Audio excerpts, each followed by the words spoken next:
Qo'l oyoqlar uvishishi nimadan yuz beradi?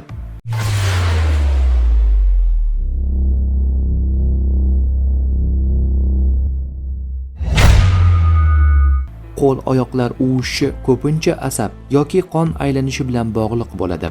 Eng ko'p uchraydigan sabablar quyidagilardir. Uzoq vaqt bir holatda o'tirish yoki yotish, asab siqilib vaqtincha uvishish paydo bo'ladi. Asab siqilishi bo'yin yoki bel umurtqalarida muammolar, qo'l yoki oyoqqa ta'sir qilishi mumkin. Qon aylanishining buzilishi, ayniqsa oyoqlarda uvishish va sovuqlik bilan kechishi mumkin. B12 va boshqa vitaminlar yetishmovchiligi asab faoliyatiga ta'sir qiladi.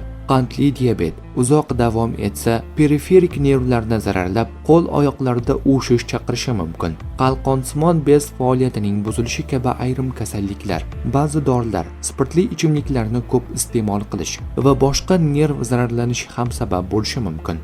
Agar uvishish to'satdan boshlanib, bir tomonda qo'l yoki oyoq kuchsizligi, yuz qiyshayishi, gapirish yoki ko'rish buzilishi bilan birga bo'lsa, bu insult belgisi bo'lishi mumkin. Zudlik bilan shoshilinch tibbiy yordamga murojaat qilish kerak.